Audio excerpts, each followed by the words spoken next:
Disney Cinderella की कहानी। एक समय की बात है।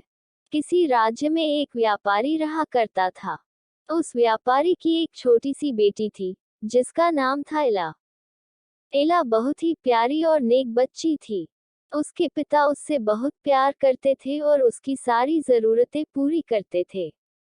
लेकिन एला की जिंदगी में एक चीज की कमी थी, वह थी उसकी माँ, जो उसे छोड़कर भगवान के घर चली गई थी। एला की इस कमी को पूरा करने के लिए उसके पिता ने दूसरी शादी कर ली। एला की नई माँ की दो बेटियां थीं।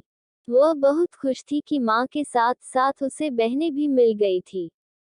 दोनों बहनें बहुत घमंडी थी, लेकिन एला उनसे प्यार करती थी और अपनी नई माँ को भी बहुत चाहती थी। एला की खुशियां ज्यादा दिन टिक नहीं पाईं। एक दिन जब उसके पिता अपने काम से किसी दूसरे शहर गए, तो फिर कभी वापस नहीं आए। एला पर तो मानो मुश्किलों का पहाड़ टूट गया हो। पिता का साया सर से उठते ही उसकी माँ और बहनें उसके घर की मालकिन हो गई और एला के साथ नौकरों जैसा बर्ताव करने लगी। उन्होंने घर के सारे नौकरों को निकाल दिया और अब एला ही घर का सारा काम करती। उसकी बहनों ने तो उसका कमरा भी उससे छीन लिया और उसे एक कोठरी में रहने के लिए छोड़ दिया। एला अपनी बहनों के पुराने कपड़े और जूते पहनती, सारा दिन उनके काम करती। कभी कभी तो एला इतनी थक जाती कि अंगीठी के पास ही सो जाती। अक्सर एला जब सुबह उठती तो अंगीठी की राख सिंडर उस पर पड़ी होती। उसकी बहनें उसे सिंडर एला कह के चिढ़ाती और इस तरह उसका नाम एला से सिंड्रेला हो गया। एक दिन राज्य में ऐलान हुआ कि महल में एक बहुत बड़ा आयोजन है और राज्य की सभी लड़कियों की बुलाया गया है, ताकि राजकुमार अपनी पसंद की लड़की से शादी कर सके। राज्य की सारी लड़कियां बहुत खुश और उत्साहित थीं। सिंड्रेला और उसकी बहनें भी अपनी किस्मत आजमाने को बेचैन थी। लेकिन फिर सिंड्रेला की ये खुशी उसकी सौतेली माँ को रास नहीं आई और उसने सिंड्रेला को महल में जाने से मना कर दिया। बेचारी सिंड्रेला दुखी मन से फिर अपने काम में लग गई और सोचती रही कि इस वक्त उसकी बहनें क्या कर रही होंगी और राजकुमार देखने में कैसा होगा।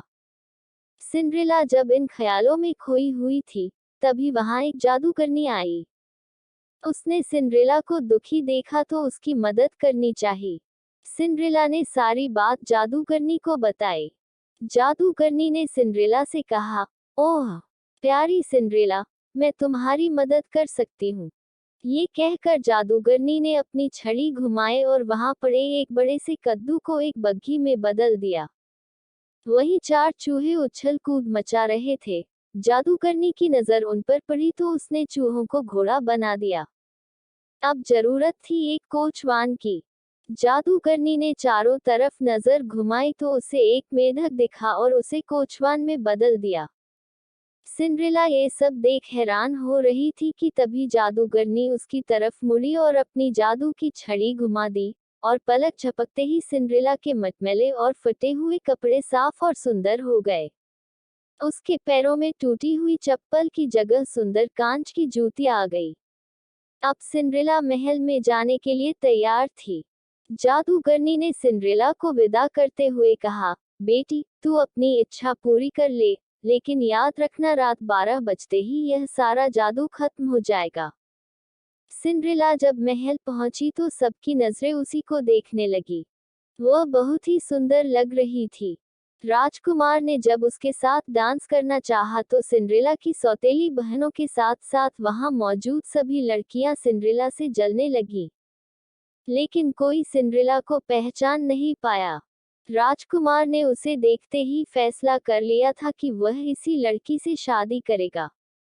सिंड्रेला भी राजकुमार की आंखों में ऐसी डूबी कि उसे जादूगरनी की बात याद ही नहीं रही। देखते ही देखते 12 बज गए। घंटी बजते ही सिंड्रेला को याद आया कि 12 बजे जादू खत्म हो जाना था। सिंड्रेला बिना राजकुमार से कुछ कहे वहां से भाग निकली। वह नहीं चाहती थी कि राजकुमार उसे उसके पुराने गंदे कपड़ों में देखे और उससे नफरत करे।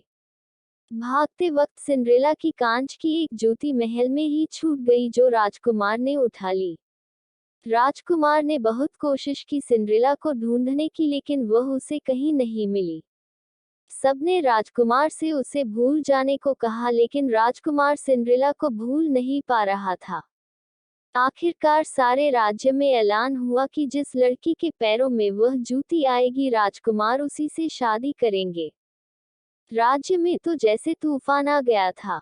हर लड़की राजकुमार से शादी करना चाहती थी। सभी लड़कियां अपने आप को उस कांच की जूती की मालकिन बताने लगी।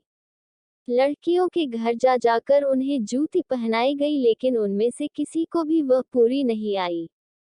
आखिर में सिंड्रेला की बहनों की बारी आई। दोनों ने हर कोशिश की जूती पहनने की, लेकिन कोई फायदा नहीं हुआ। अब सबकी नजरें सिंड्रेला पर रुक गईं। सिंड्रेला ने जब उसे पहना तो वह जूती उसके पैर में आ गई जैसे उसी के लिए बनी हो। सिंड्रेला की सौतेली माँ और बहनें हैरान और परेशान हो गईं। किसी को भी उम्मीद नहीं थी कि वह सुंदर लड़की सिंड्रेला हो सकती है।